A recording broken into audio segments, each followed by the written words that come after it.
6월 4일 주일 오전 일부 예배 드리겠습니다. 380장 찬송 드립니다.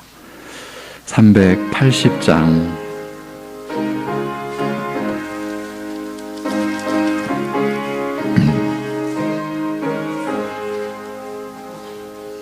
나의 생명 되신 주님 앞에 나아갑니다. 주의 흘린 보혈로 정케 하사 받아주소서. 날마다 주를 찬송하겠네. 주의 사랑 줄로서 나를 굳게 잡아 매소서. 괴로운 세상 지날 때 나를 인도하여 주소서. 주를 믿고 나가면 나의 길을 잃지 않겠네. 날마다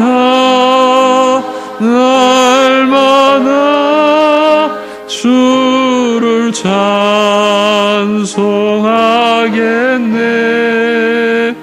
주의 사랑 줄로서 나를 굳게 잡아 매소서. 세상 살아갈 때에 주를 더욱 사랑합니다. 밝고 빛난 천국에 나의 영혼 들어가겠네. 날마다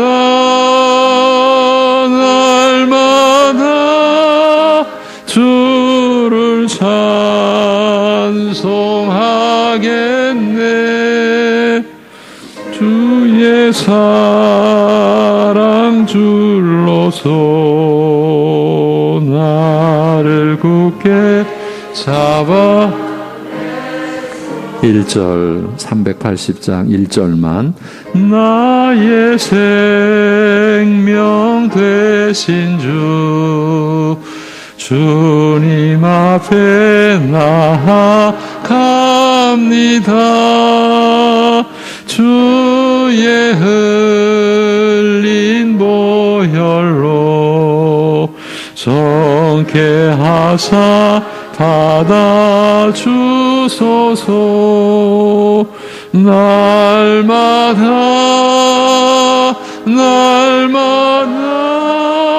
주를 찬송하겠네.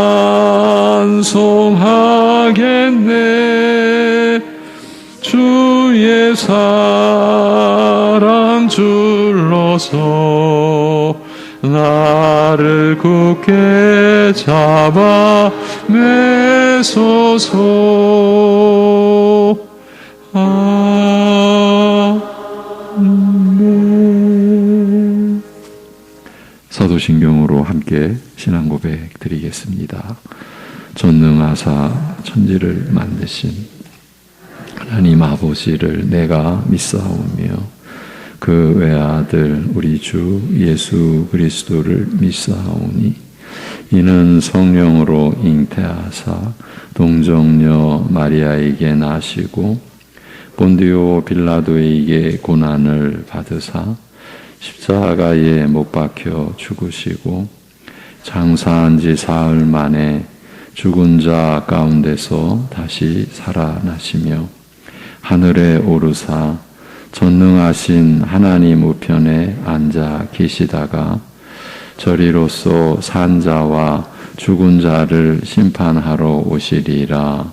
성령을 믿사오며 거룩한 공회와 성도가 서로 교통하는 것과 죄를 사하여 주시는 것과 몸이 다시 사는 것과 영원히 사는 것을 믿사옵나이다.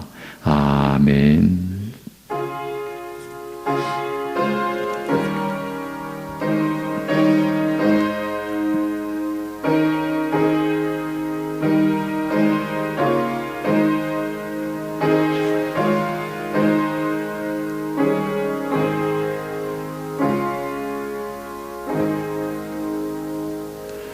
내가 진실로 진실로 너희에게 이르노니 나를 믿는 자는 내가 하는 일을 그도 할 것이요 또한 그보다 큰 일도 하리니 이는 내가 아버지께로 감이라. 너희가 내 이름으로 무엇을 구하든지 내가 행하리니 이는 아버지로 하여금 아들로 말미암아 영광을 받으시게 하려 함이라. 아멘. 아들의 죽음과 부활을 믿도록 하여 주신 하나님 아버지, 그 베푸신 은혜와 긍휼을 의지하여 오늘도 하나님께 예배하는 심령들 받아 주옵시고 예비하신 하늘의 신령한 은혜와 위로와 평강을 내려 주시옵소서. 예수님의 이름으로 기도합니다. 아멘. 일어나셔서 우리 함께 34장 찬송을 드립니다.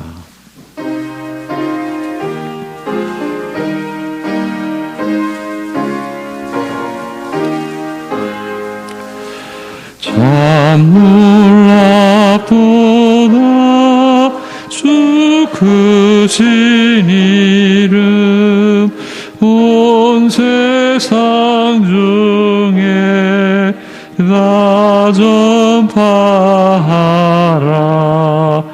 주 예수 이 세상 다스리시니 그 높으신 이름 참 영화롭다. 주 능력으로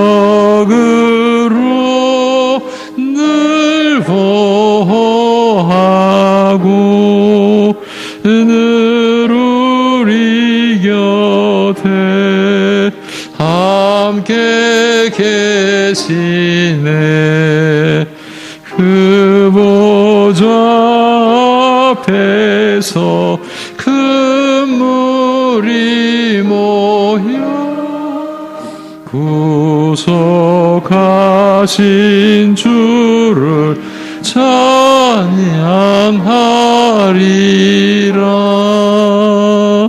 저 보좌 위에 앉으신 주께 큰 소리 높여 영광 돌리세. 저 천군 천사들 그 보좌 앞에 다 머리 숙여서 경배 드리네. 주 하나님께 다 찬양하라.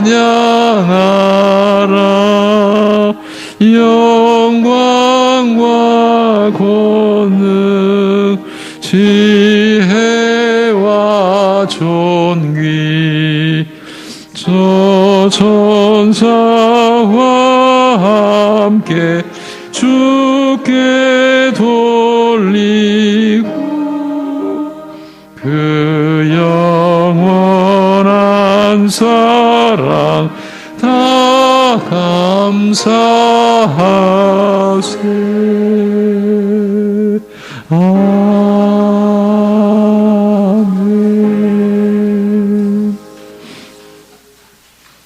30번 교동문 시편 67편입니다. 하나님은 우리에게 은혜를 베푸사 복을 주시고 그의 얼굴빛을 우리에게 비추사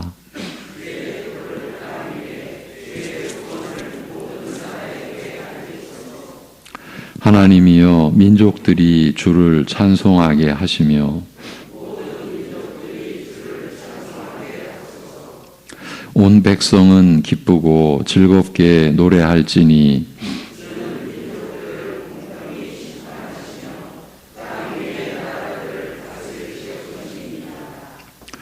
하나님이여 민족들이 주를 찬송하게 하시며 모든 민족으로 주를 찬송하게 하소서.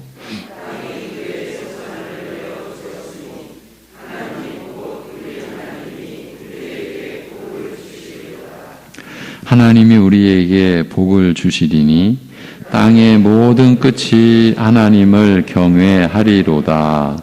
아멘.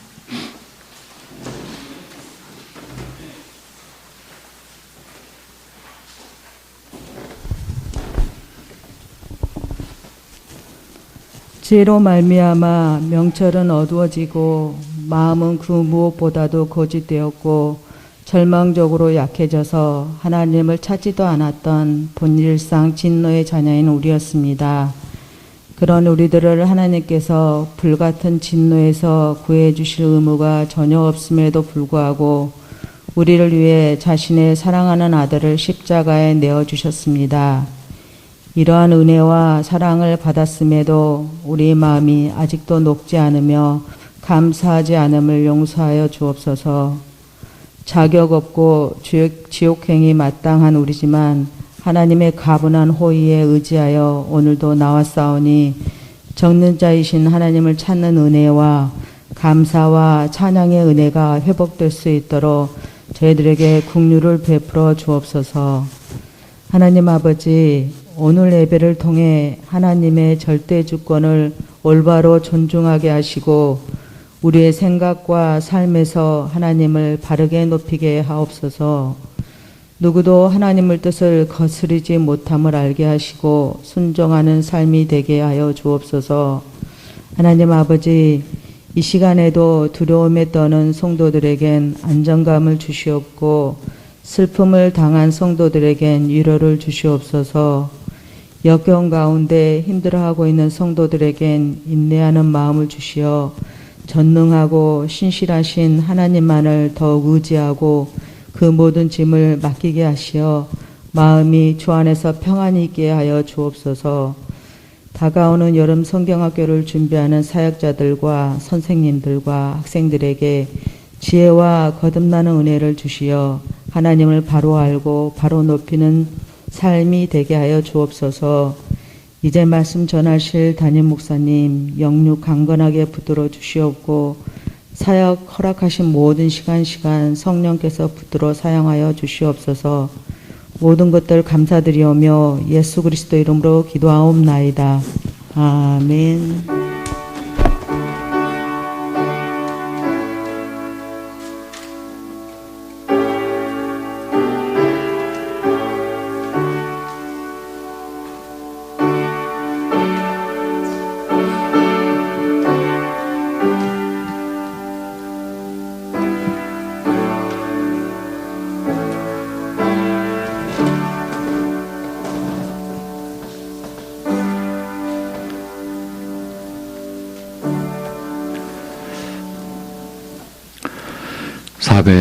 433장 찬송을 드립니다. 433장입니다.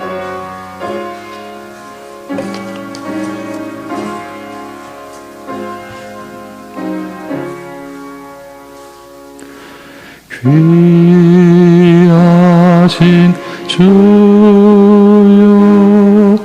날 붙드사 주께로 날마다 더 가까이 저 하늘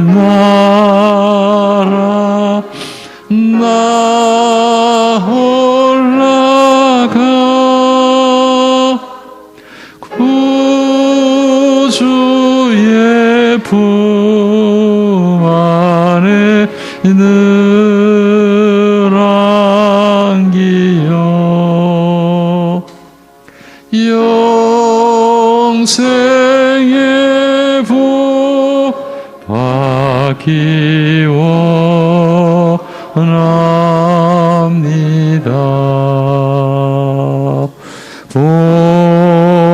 봉헌할 물건 나 없어도 날마다 주께로 더 가까이 내 죄를 주께 다 고하니 주님의 보혈로 날 씻으사 눈보다 더 이게 하옵소서.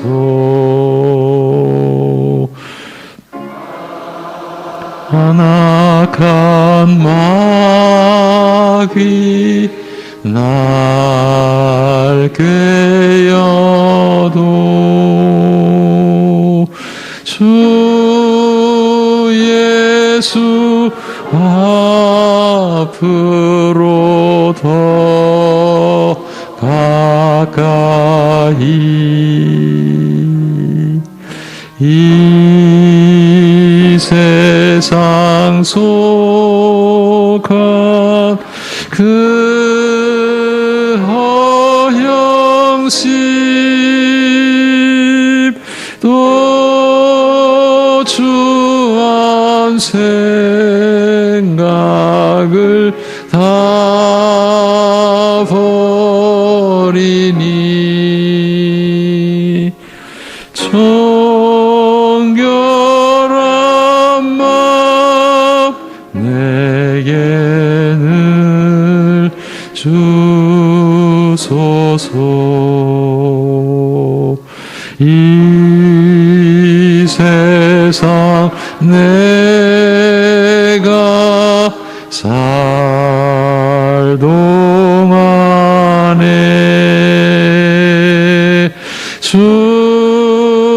주께로 날마다 더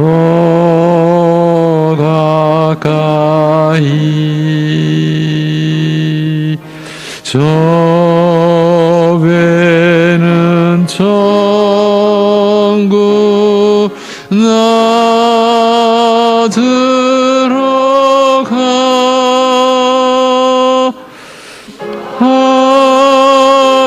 한없는 복락을 다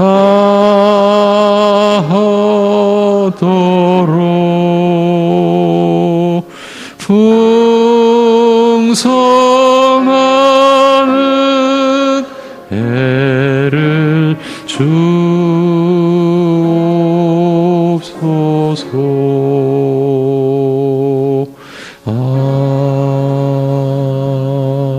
아멘. 거룩하신 우리 아버지 하나님 앞에 오직 주의 은혜를 힘입고 의지하여 나아오며 찬송드리며 예배하는 심령들을 여전히 긍휼히 여겨 주시고 받아 주심을 감사합니다. 하나님의 그 선하신 뜻을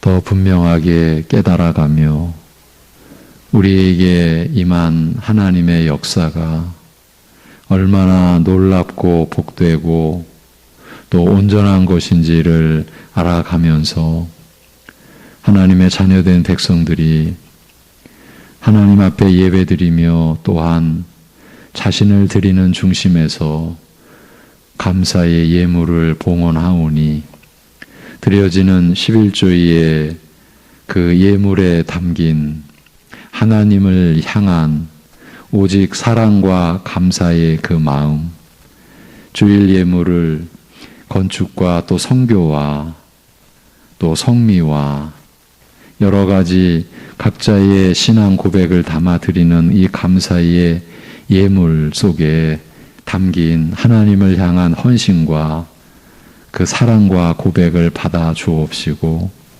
일상의 삶 속에서 하나님의 은혜와 사랑을 더 온전히 누려가며 살아가는 생애 되도록 지키시고 돌보아 주시옵소서. 하나님 아버지, 우리 인생이 얼마나 연약한지를 우리보다 더 잘 아시오니 사랑하는 성도들의 각 그 형편과 처지 속에서 하나님의 사랑이 결코 가려지지 않게 하시고 지키시고 돌보아 주시는 하나님의 은혜가 그 무엇에 의하여 덮여져서 마치 길 잃은 양과 같이 방황하며 헤매는 삶이 되지 않도록 늘 눈동자같이 지켜 보호하여 주시옵소서. 우리가 육신의 길을 가는 게 아니라 영생의 길을 가는 것이오니 매사에 주님의 이름으로 기도하고 모든 것을 주님께 내어 맡기는 전적으로 주님만을 신뢰하고 의지하는 삶을 하루라도 더 빨리 익히게 하시고 바로 배우게 하시고 훈련케 하여 주셔서 어떠한 처지에서도 낙심하지 않고 세상의 유혹에 떨어지지 아니하고 오직 주님의 뜻을 붙잡고 주님을 따라 살아갈 수 있게 하여 주시옵소서.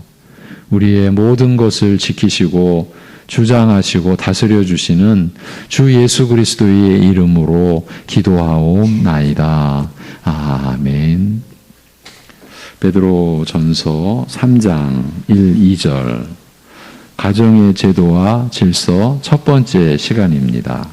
베드로전서 3장 1절에서 2절입니다.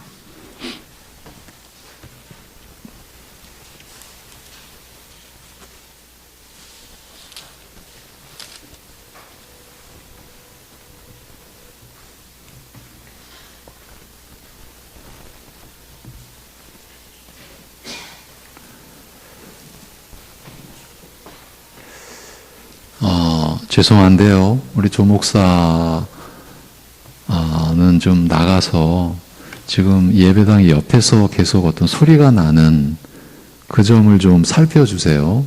예. 여러분도 들리십니까? 이게 무슨 소리인지 모르겠네요. 네, 죄송합니다. 베드로전서 3장 1절 2절입니다. 아내들아, 이와 같이 자기 남편에게 순종하라.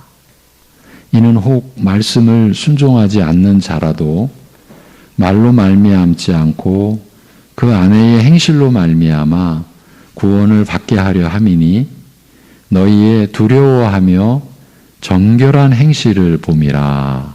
아멘.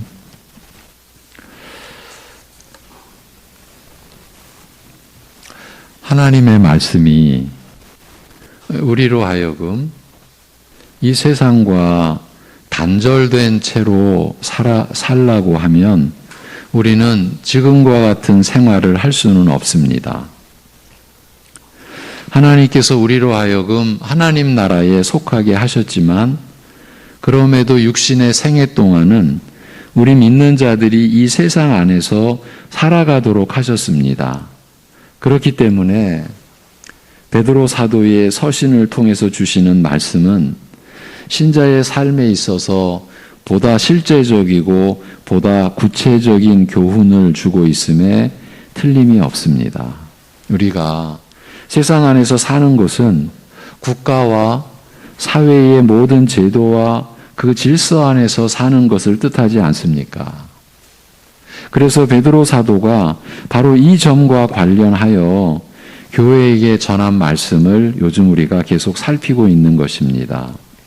지금까지 나눈 내용을 요약하여 다시 돌아본 후에 오늘 본문으로 이어가겠습니다. 그럴 필요가 있기 때문입니다. 인간의 세운 제도에 복종하되 주를 위하여 복종하라고 명함으로써 국가나 사회의 모든 제도와 권세가 단순히 사람의 뜻으로 말미암지 않고 하나님의 뜻에 따라 세워진 것임을 알리고 있습니다. 특히 관원을 세우시는 목적이 악을 행하는 자를 징벌하고 선을 행하는 자를 포상하기 위해서라고 밝힘으로써 이런 다양한 제도와 질서를 통하여 하나님께서 이루고자 하시는 뜻이 악을 벌하여 제어하며 선을 격려하기 위한 것임을 알리고 있습니다. 실제와는 거리가 멀지라도 적어도 명목상으로는 모든 국가 제도와 사회 질서는 이런 목적을 표방하고 있습니다. 주를 위하여 모든 제도에 복종하라는 명령은 맹목적으로 어떤 제도든지 따르라는 뜻이라기보다 결국 악을 제어하고 선을 장려하고자 하시는 이런 하나님의 뜻을 존중하라는 뜻에 가까울 것입니다. 그러나 국가나 사회 제도와 질서는, 즉 모든 권위는 근본적으로 하나님께서 세우시고 폐하시는 것이 사실이나 사람이 제도와 질서를 세우고 유지하는 일에 개입하기도 하므로 인간의 부패한 성품이 영향을 미친 결과 선을 장려하고 악을 벌하여 제어하고자 한 본래 목적에서 벗어나거나 왜곡하는 것을 피할 수 없습니다. 어쩔 수가 없습니다. 그리하여 가정에서부터 시작하여 사회와 국가의 모든 제도와 질서에 이르기까지 죄의 오염으로부터 완전히 자유로운 것은 존재하지 않는 것입니다. 이처럼 하나님께서는 선한 뜻으로 세우셨으나 죄로 말미암아 일그러진 제도와 질서를 통하여 우리 믿는 자가 불가피하게 받게 되는 고통이 어떤 것인지, 그리고 이런 경우에 믿는 자는 어떤 태도를 취해야 할 것인지 대표적인 예를 들어, 그것도 인류 전 역사에서 어쩌면 가장 낮은 계층에 있는 그 신자들의 경우를 예를 들어 이렇게 설명하며 권합니다. 사환들아, 종들아, 노예들아, 범사에 두려워함으로 주인들에게 순종하되 선하고 관영하는 자들에게만 아니라 또한 까다로운 자들에게도 그리하라. 부당하게 애매히 고난을 받아도 하나님을 생각함으로 슬픔을 참으면 이는 아름다우나 죄가 있어 매를 맞고 참으면 무슨 칭찬이 있으리요. 그러나 선을 행함으로 고난을 받고 참으면 이는 하나님 앞에 아름다우니라.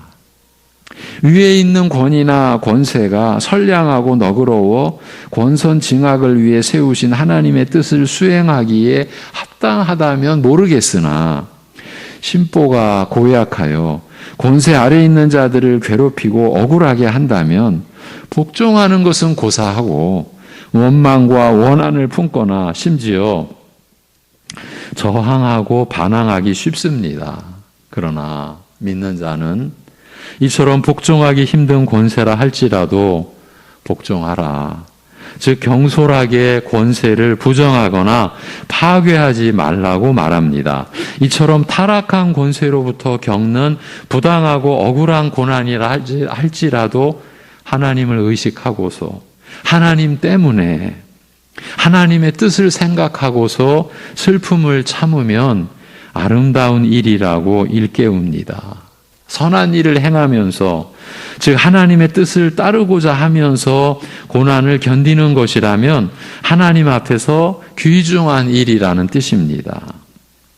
사환과 주인, 곧 노예와 주인의 관계는 물건처럼 마음대로 사고 파는 소유 관계이니 소유 관계인 거죠. 그러니 노예로서는 스스로 자신을 사람이라고 여길 수가 없습니다.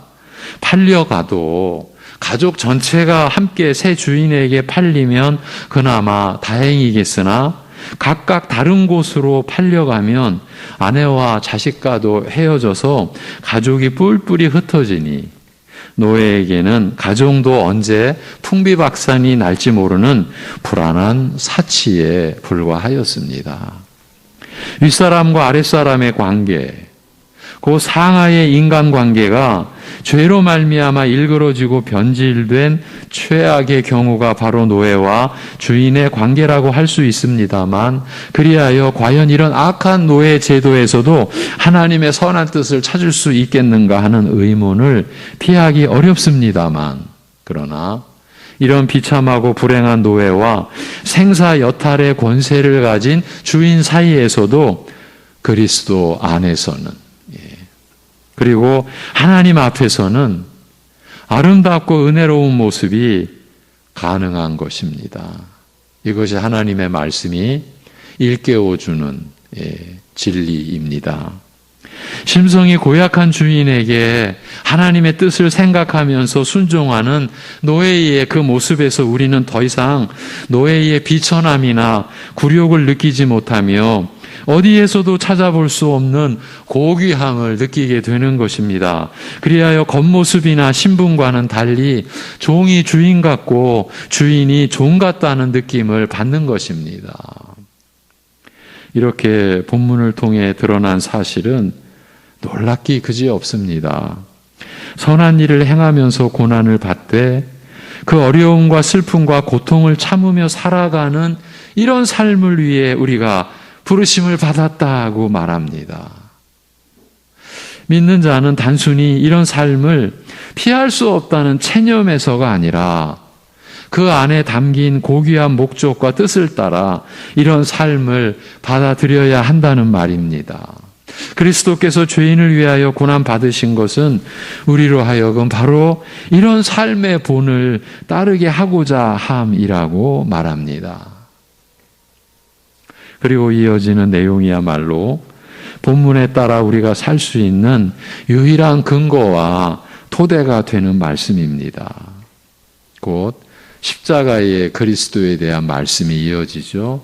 그는 죄를 행하지 않으시고 그 입에는 거짓이 없으셨으며 그럼에도 욕을 당하시되 욕으로 갚지 않으셨고 고난을 받으시되 위협하지 않으셨으며 오직 공의로 판단하시는 하나님께 맡기셨다고 말합니다. 오히려 친히 나무에 달려 그 몸으로 우리의 죄를 담당하심으로써 우리로 죄에 대하여 죽고 의에 대하여 살게 하셨습니다. 몸으로 채찍질 당하여 우리의 형벌을 대신 받으심으로써 우리로 하여금 죄로 병든 것에서 나음을 얻게 하셨으며 이런 은혜와 긍휼로 그리스도께서는 길 잃은 양 같은 우리를 목자와 같이 품에 안으시고 돌보시며 살피신다고 말합니다. 입으로나 행실로 죄를 범하지 않는 성결한 삶, 부당하고 억울한 고난을 당하면서도 똑같이 악으로 갚지 않으며 오히려 축복과 은혜를 비는 이 고귀한 모습, 부패한 우리와는 너무나 거리가 먼지라 이런 비현실적인 삶을 감당할 수 없노라고 도리질하며 주저하는 우리에게 오직 연약한 우리를 품에 안으시고 돌보시는 주의 은혜를 따라서 주께서 걸어가신 자취를 쫓아가야 할 것을 일깨우고 있는 것입니다. 이런 말씀 뒤에 오늘 본문이 이어집니다. 아내들아, 이와 같이 자기 남편에게 순종하라. 이는 혹 말씀을 순종하지 않는 자라도 말로 말미암지 않고 그 아내의 행실로 말미암아 구원을 받게 하려 함이니 너희의 두려워하며 정결한 행실을 봄이라. 바로 앞에서는 죄로 말미암아 왜곡되고 변질된 가장 불행하고 비참한 인간관계, 곧 노예와 주인의 관계를 예로 들어 신자로서 합당하게 취해야 할 자세가 무엇인지 가르쳤습니다만 오늘 말씀은 모든 인간관계의 시작과 근본이라 할 수 있는 남편과 아내의 관계를 들어 신자의 도리에 대하여 가르치고자 합니다. 창세기 1, 2장에 보면 이 세상 모든 것, 그것을 시작해 하시며 이제 사람을 마지막 날 빚으시고 남자와 여자로 이 세상을 섬기도록 하셨죠. 그 남자와 여자는 남편과 아내의 관계였죠. 그래서 모든 인간관계의 시작과 근본이라 할 수 있다. 남편과 아내의 관계가 이렇게 말씀을 드리는 것입니다. 바로 이 관계를 예로 들어 신자의 도리에 대하여 가르치고자 하는 것이 본문입니다. 사람마다 결혼과 가정에 대한 꿈을 가지고 있으며 이를 가장 소중하게 여깁니다. 젊은이들은 미래의 배우자에 대한 기대로 설레기도 하며 결혼 생활 내지 가정 생활에 대한 계획으로 행복감에 젖기도 합니다. 결혼 생활이 실제로는 그렇게 아름답지 않다는 것을 주변에 가까운 사람들의 예를 통해서 잘 아는 터라 결혼에 대하여 상당히 현실적인 생각을 가지고 있는 불신자들도 결혼에 대하여 행복한 기대를 여전히 품고 있습니다만 하나님께서 본래 남녀로 가정을 이루게 하시고 서로 사랑하며 살아가게 하신 이상적인 모습을 성경을 통하여 배운 신자들의 경우 결혼에 대하여 맹목적인 기대와 환상을 품는 경우가 적지 않습니다. 상대방에게서 성경이 가르치는 그런 완전한 남편과 아내의 모습을 기대하고 요구하기 때문에 오히려 갈등을 겪는 경우가 적지 않습니다. 사람이 범죄한 후 부부관계 역시 죄로 오염되어 본래의 모습에서 벗어나 왜곡되고 일그러졌습니다. 불신자들의 경우 이런 왜곡된 모습을 그냥 현실로 받아들이고 체념하는 반면 신자의 경우에는 본래 하나님께서 남녀로 가정을 이루게 하신 아름답고 복된 뜻을 성경을 통하여 배우게 되고 신자는 이 본래의 모습을 회복하도록 가르침 받기 때문에 서로 상대방에게서 이상적인 모습을 기대하고 요구하다가 실망하게 되는 것입니다. 이런 시험에 빠지지 않기 위해서 반드시 기억해야 할 것은 신자에게 부부관계의 본래의 아름다운 모습을 회복할 것을 요구하시는 것이 사실이나 신자 역시 부패한 육적 성품에서 완전히 자유로운 것은 아니며 평생에 걸쳐서 점점 변화되어 간다는 점입니다. 잊어서는 안 되는 점이 이것입니다. 평생을 걸쳐서 이루어지는 변화의 과정을 우리가 살고 있는 겁니다. 우물에서 숭늉 찾듯이 성급한 기대와 요구는 현명하지 못한 것입니다. 상대방을 탓하기 전에 자기 자신의 모습을 먼저 들여다보면 자신의 기대가 얼마나 성급한 것인지 평생 걸리는 일을 당장 눈앞에서 해내라는 무모하고 무리한 요구임을 알게 될 것입니다. 이런 사실을 염두에 두고 오늘 말씀을 살펴보면 그 뜻이 결코 단순치 않음을 깨닫게 될 것입니다. 아내들아, 오늘 본문입니다. 이와 같이 자기 남편에게 순종하라. 이는 혹 말씀을 순종하지 않는 자라도 말로 말미암지 않고 그 아내의 행실로 말미암아 구원을 받게 하려 함이니 너희의 두려워하며 정결한 행실을 봄이라고 합니다. 언뜻 아내는 남편에게 한없이 순종적이며 설사 믿지 않는 남편과 사는 경우라 할지라도 말보다는 경건하고 순결한 행실과 삶으로 감화시키는 아름답고 감동적인 일을 권하는 것으로 들릴지 모르겠습니다만 이와 같이라는 말로 시작함으로써 남편과 아내의 관계를 바로 앞에서 취급한 노예와 주인의 관계에 관하여 가르친 내용과 연결지어 이해할 것을 일깨우고 있습니다. 바로 이 점이 오늘 말씀을 우리가 받아들일 수 있는 열쇠라고도 할 수 있습니다. 죄로 말미암아 뒤틀리고 변질된 나머지 불행하고 비참하게 하게 된 상하 인간관계에 관하여 가르친 내용을 염두에 두고서 남편과 아내에 관한 가르침을 이해할 것을 알리고 있는 것입니다. 일반 사회에서도 무슨 책의 내용을 보거나 신문이나 그런 관련된 뉴스 매체의 어떤 내용을 볼 때 앞뒤 맥락을 보는 것이 항상 필요하지 않습니까? 그런데 하나님의 말씀은 절대적으로 필요합니다.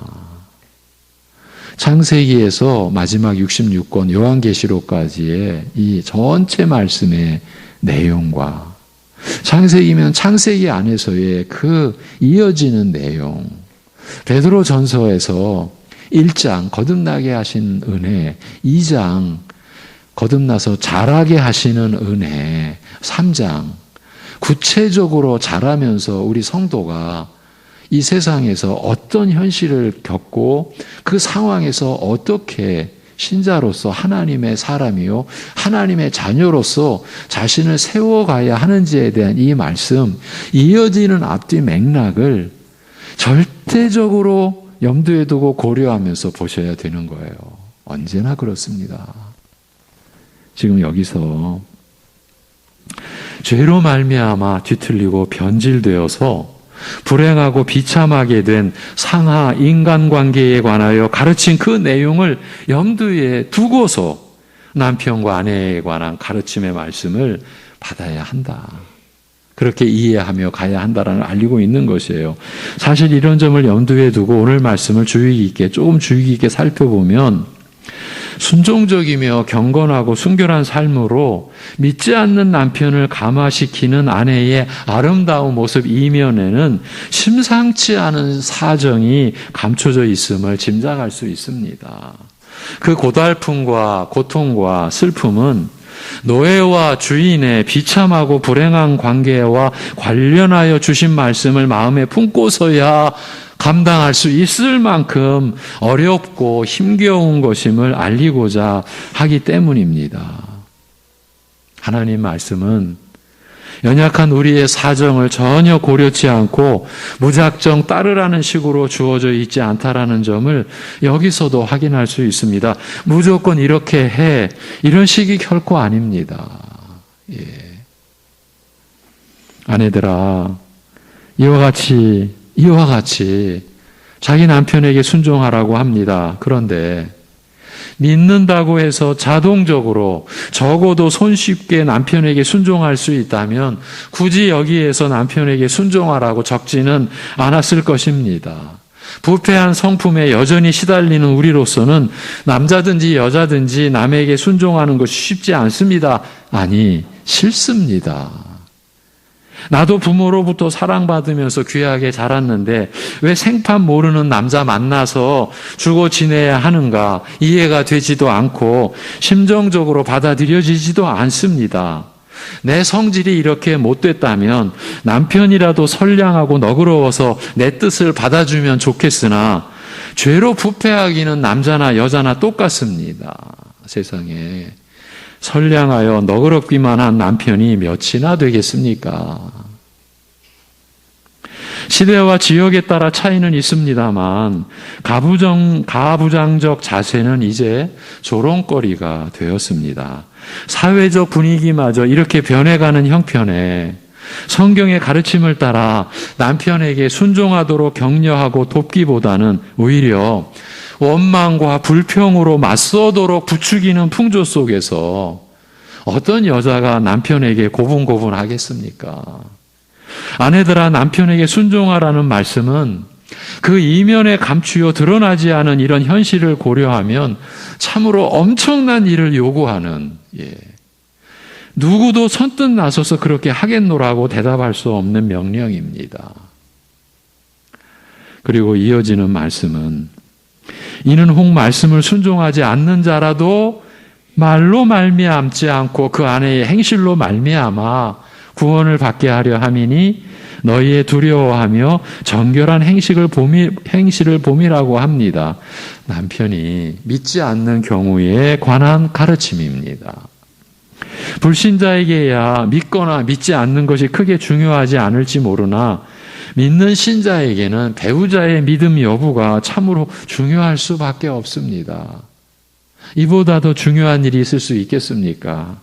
믿는 자와 믿지 않는 자는 사사건건 모든 일에서 의견이 다를 수밖에 없습니다. 이로 인한 괴로움과 고통은 겪어보지 않은 사람은 모릅니다. 특히 남편에게 순종해야 하는 아내가 믿는 자일 경우 남편의 말에 순종하는 것이 믿음의 문제와 충돌하게 되면 그 갈등과 고통이 참으로 심각할 수밖에 없습니다. 말씀을 순종하지 않는 자라도 라고 하였으니 복음을 간절한 마음으로 전하여도 전혀 마음이 움직이지 않는 경우를 말하는 듯하며 말로 말미암지 않고 라고 하였으니 말로는 아무리 간곡하게 전하고 권하여도 무시하고 조롱하는 경우를 염두에 둔 듯합니다. 우리의 현실의 이야기죠. 성품이 온유하고 살가워서 아내의 말에 귀 기울여주는 남편이라면 그나마 낫겠으나 아무리 간절한 마음으로 권하여도 마이동풍이요 비웃거나 호통이나 내지르는 남편이라면 흔히 말하는 대로 속이 썩어 문드러질 대로 다 문드러진다고 해야 할 것입니다.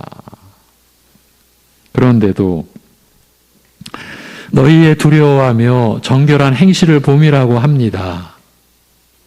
그렇지만 남편의 반응이 이러하여도 말을 말같이 들어주지도 않고 비웃거나 심지어 호통을 치거나 할 뿐인 태도에도 불구하고 여전히 하나님을 경외하는 경건한 자세를 흩어뜨리지 않으며 부패한 성품에 격동되지 않은 채 오직 순결한 행실과 삶의 자세를 지킨다는 것은 결코 쉬운 일이 아닐 것입니다.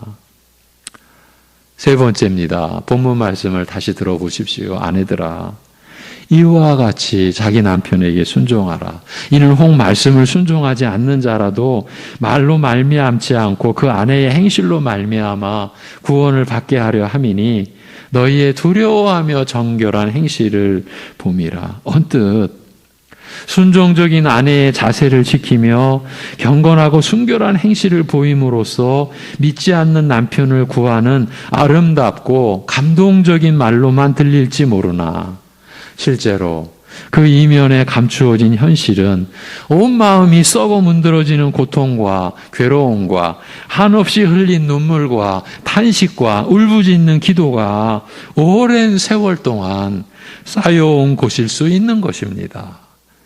그런데 이런 아내에게 너희의 경건하고 순결한 삶의 자세와 모습을 지켜보고서 돌이키게 하라고 말씀합니다. 믿지 않는 남편의 입장을 배려하랴, 또 그럼에도 믿음을 지키며 살아가고자 애쓰며 전전긍긍하는 아내에게 남편의 불만과 무언의 질책을 온몸으로 느끼면서 그런 중에도 믿음의 명맥을 이어가고자 눈물과 탄식으로 살아온 아내에게 경건하고 순결한 삶의 자세와 모습을 보여 남편을 돌이키라 하니 이것은 하늘의 천사도 아닌 우리에게 너무 지나친 요구가 아닌가라는 생각이 듭니다. 남편에게 복종하는 것이야 속도 배알도 없이 감정도 없이 무조건 순종하는 척이라도 하겠으나 하나님을 경외하여 두려워하는 경건함으로 하라고 하니 이건 척할 수 있는 문제가 아니지 않습니까? 하나님을 경외함으로 하는 그런 자세여야 하니까. 그러니 그렇게 하라고 하니 복음의 은혜의 무지한 탓에 드러나는 남편의 반감과 그 비난과 질책 앞에서 솟구치는 슬픔과 눈물은 고사하고 부패한 성품을 따라 치밀어 오르는 원망과 분노는 어찌하고 경건함과 순결한 마음과 자세를 잃지 않고 유지하며 순종할 수 있겠는가? 비록 원망은 아니라 할지라도 연약한 자의 사정을 몰라주신다는 서운함은 피하기가 어렵습니다. 그래서 우리 믿는 자들은요, 모든 상황과 문제 앞에서 하나님의 선하심과 인자하심에 대한 자신의 믿음이 시험을 받는다고 할 수 있는 것이에요. 이 말씀 앞에서도 우리의 하나님의 선하심과 인자하심에 대한 믿음 여부가 이제 드러나고 있다. 조심스럽게 이렇게도 말씀을 드릴 수가 있는 것입니다. 그래서 앞에서 언뜻 아내는 남편에게 한없이 순종적이며 설사 믿지 않는 남편과 사는 경우라 할지라도 말보다는 경건하고 순결한 행실과 삶으로 감화시키는 아름답고 감동적인 말을 권하는 것으로 들릴지 모르겠습니다만, 이와 같이라는 말로 본문이 시작됨으로써 남편과 아내의 관계를 바로 앞에서 취급한 노예와 주인의 관계에 관하여 가르친 내용과 연결지어 이해할 것을 일깨우고 있다고. 그래서 죄로 말미암아 뒤틀리고 변질된 나머지 불행하고 비참하게 된 상하 인간관계에 관하여 가르친 내용을 염두에 두고서 이 남편과 아내에 관한 가르침을 이해할 것을 알리고 있는 것이라고 말씀을 드렸던 것입니다. 그렇기 때문에 그 앞에서 또 제시된 말씀, 그 선한 일을 행하면서 고난을 받되 그 어려움과 슬픔과 고통을 참으며 살아가는 이런 삶을 위해 우리가 부르심을 받았다고 한 이 말씀을 우리로서는 확실하게 붙들지 않을 수가 없는 것입니다. 우리가 그리스도의 죽으심과 부활을 믿어짐으로 영생을 소유한 자로 영원한 하나님 나라의 소망을 지니고 결코 죽지 않는 소망을 지니고 살아가는 우리, 이미 하나님의 영광에 참여하게 된 우리 믿는 자들이 이 현실의 삶 속에서는 이 국가나 사회의 그 제도와 질서, 가장 근본적인 가정이라는 제도와 질서 안에서도 말할 수 없는 어려움과 슬픔과 고통을 참으며 살아가게 되어 있는 것이고, 이런 삶을 위해 우리가 부르심을 받았다. 지금 베드로 사도가 이런 신자의 진실을, 그래서 흩어진 나그네라고, 택함을 받은 이 흩어진 나그네들이요, 이렇게 1장 1절이 시작하지 않습니까? 벌써 그 시작 속에 우리 신자들의 이 현실에서의 삶의 그 난해함, 그리고 인내해야 하는 그 상황이 암시되어 있었던 것 우리가 느꼈었지 않습니까? 믿는 자는 단순히 이런 삶을 피할 수 없다는 체념에서가 아니라, 그건 믿음의 삶이 아니죠. 야, 그냥 체념하고 살자. 많은 일반 사람들이 그런 상태로 살죠. 그래서 어쩌면 편한 거예요. 그냥 다 체념해 버렸으니까. 그런데 우리가 그렇게 살 수가 없는 거죠. 왜? 우리는 하나님의 택하심을 받았으니까, 부르심을 받았으니까. 그래서 그런 체념에서가 아니라 그 안에 담긴 고귀한 목적과 뜻을 따라 이런 삶을 받아들여야 한다라고 말씀을 드렸던 것입니다. 그리고 결정적으로 그리스도께서 죄인을 위하여 고난 받으신 것은 우리로 하여금 바로 이런 삶의 본을 따르게 하고자 함이라고 하지 않았습니까?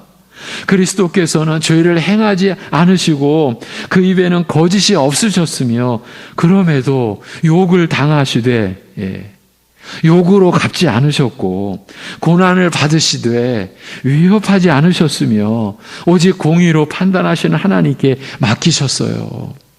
오히려 친히 나무에 달려, 나무가 십자가죠, 친히 그 몸으로 우리의 죄를 담당하심으로써 우리로 죄에 대하여 죽고 의에 대하여 살게 하셨죠. 이것이 우리가 영생의 그 복락을 지니게 된 유일한 길이죠. 유일한 근원이죠. 근거죠. 그리스도의 십자가가 우리를 영원히 살리게 한 거죠. 몸으로 채찍질 당하여 우리의 형벌을 대신 받으심으로써 우리로 하여금 죄로 병든 것에서 나음을 얻게 하셨으며, 이런 은혜와 긍휼로 그리스도께서는 길 잃은 양 같은 우리를 목자와 같이 품에 안으시고 돌보시며 살피시고 계십니다. 그리하여 입으로는 행실로 죄를 범하지 않는 성결한 삶, 부당하고 억울한 고난을 당하면서도 역사 속에 우리 주님보다 더 억울한 삶이 있겠는가라고 우리가 말씀을 나눴죠. 그렇게 부당하고 억울한 고난을 당하면서도 똑같이 악으로 갚지 않으며 오히려 축복과 은혜를 비는 그 고귀한 모습, 부패한 우리와는 너무나 거리가 먼지라 이런 비현실적인 삶을 감당할 수 없느라고 그저 주저앉으려고 하는, 우리는 그렇게 못 산다라고 하는 우리에게 오직 연약한 우리를 품에 안으시고 돌보시는 주의 은혜를 따라서 주께서 걸어가신 그 자취를 쫓아가야 하리라고 하는 것입니다. 이런 점을 염두에 두시고 다음 시간에 3절 이하의 말씀을 보아가겠습니다. 주님의 은혜와 성령의 인도하심 안에서 우리가 이 말씀을 받을 수 있어야 하겠고, 그것을 위해서 우리 모두 함께 기도할 수 있어야 하겠습니다. 기도하겠습니다.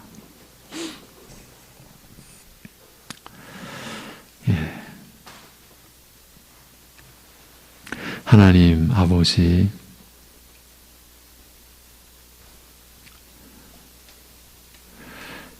무엇으로 우리가 살아야 하는지 일깨워 주시며, 떡으로만이 아니라 하나님의 말씀으로 사는 것이라고 일깨워 주신 하나님의 그 사랑의 말씀, 우리 온 성도가 잊지 않고 기억하며 살게 하여 주옵소서.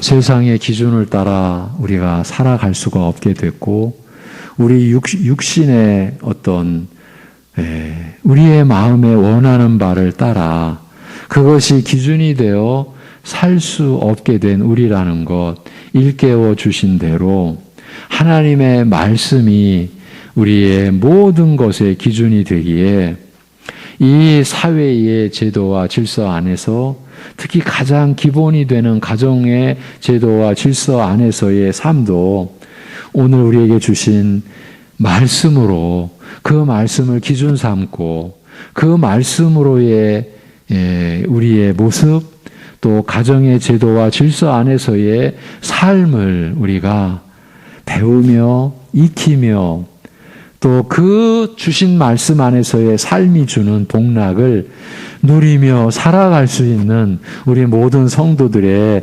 생애가 되도록 하여 주시옵소서.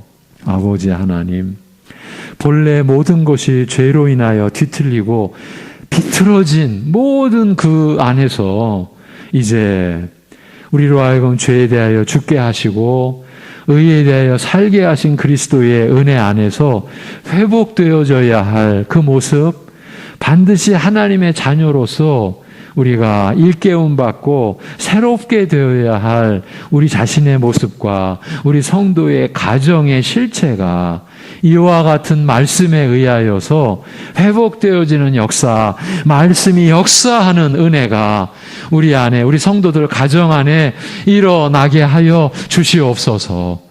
그러기 위하여 하나님께서 은혜를 주셔야 하오니, 아버지 하나님, 우리가 때를 따라 긍휼히 여기심을 받고 때를 따라 돕는 은혜를 구하기 위하여 은혜의 보좌 앞에 담대히 나아가는 그 모습, 그 노력, 그 수고를 아끼지 않는 우리 성도들의 하루하루 되게 하여 주시옵소서. 하나님 아버지께 은혜를 우리 주 예수 그리스도의 이름으로 구하며 살아감으로 인하여 이와 같은 말씀이 어렵다고 또 비켜가거나 나하고는 상관없다고 덮어버리거나 하는 일이 일어나지 않게 하여 주옵소서.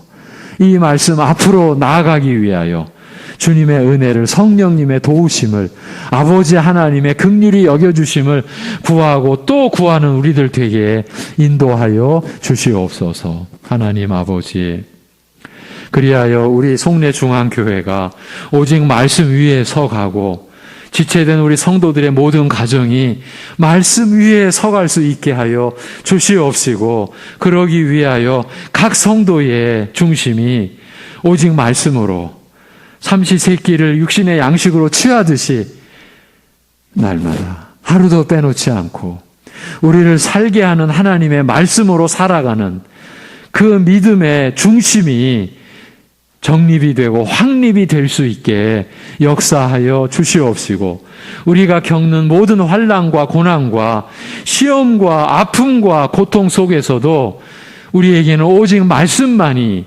약이고 답이고 말씀만이 열쇠고 말씀만이 길이라고 하는 믿음에 우리 모두가 굳건하게 설 수 있게 하여 주시옵소서. 이 모든 것을 주님께 맡겨드리오며 주 예수 그리스도의 이름으로 기도하옵나이다. 아멘. 찬송가 386장 찬송을 드리겠습니다.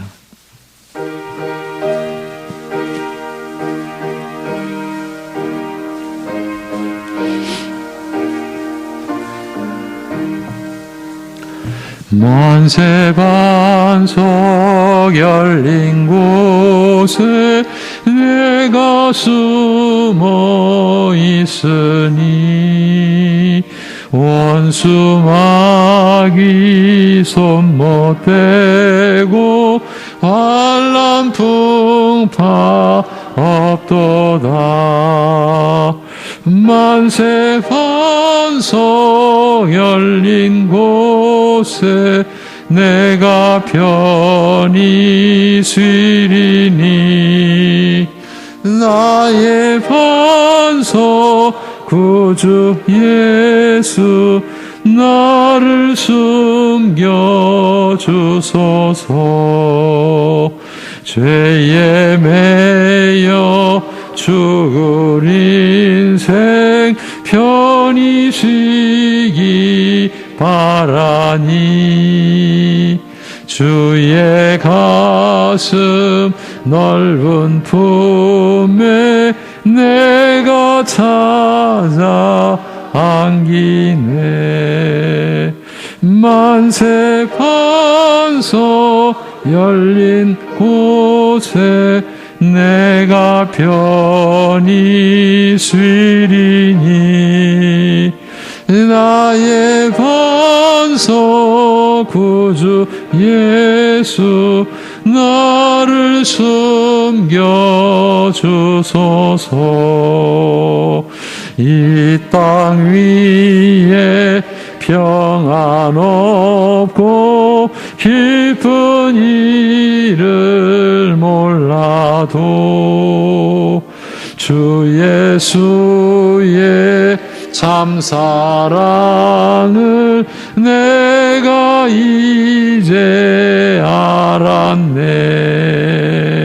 만세 반석 열린 곳에 내가 편히 쉬리니 나의 반석 구주 예수 나를 숨겨주소서.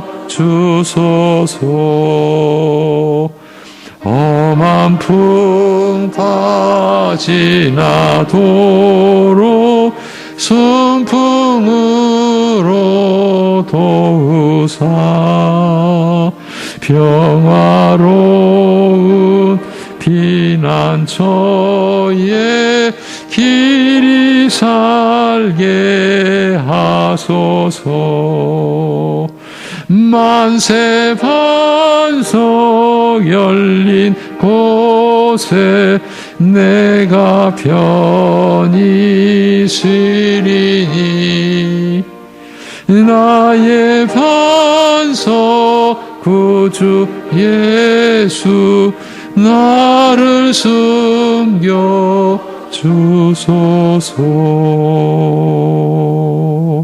아멘.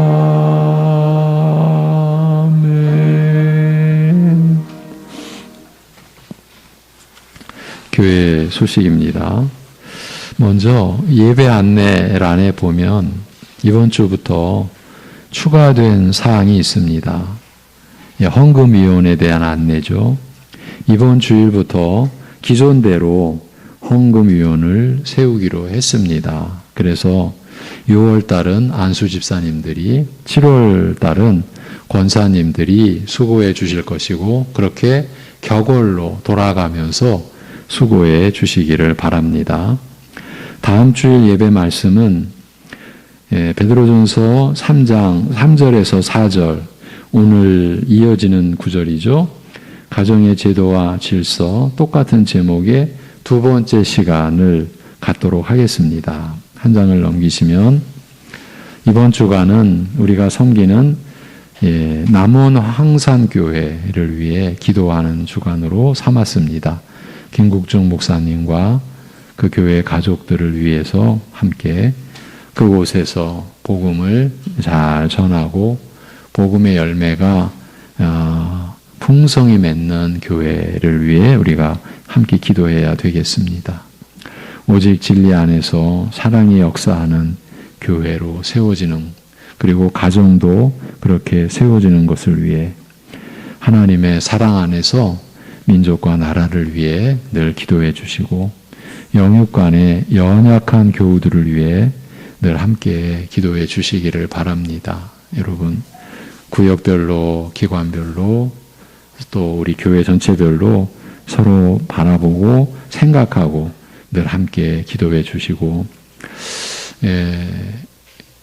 이제 교회 학교가 여름 이제 수련회와 성경학교를 구체적으로 이제 준비를 들어갔습니다. 교사 강습회도 바로 이어지고, 우리 자녀들을 위한, 또 우리 송례중앙교회 교회 학교를 위한 그러한 여름의 일정들을 하나님께서 사용해 주시기를 위해 기도해 주시고요. 여러분들의 헌신으로 다시 세워지는 교육관 공사가 이제 마무리 단계에 들어갔습니다. 벌써 2개월이 지나서 처음부터 공정기간이 대략 2개월이었는데 아마 한 주 아니면 2주 이내에 일단은 마무리가 될 것입니다. 계속 관심과 기도를 부탁을 드립니다. 이번 주 묵상 구절 잠언 31장 30절에서 31절입니다. 이제 이것으로 잠언은 이제 마무리를 합니다. 잠언 31장 30절에서 31절 시작. 고운 것도 거짓되고 아름다운 것도 헛되나 오직 여호와를 경외하는 여자는 칭찬을 받을 것이라. 그 손의 열매가 그에게로 돌아갈 것이요 그 행한 일로 말미암아 성문에서 칭찬을 받으리라. 아멘. 제가 축도함으로 예배를 마치겠습니다.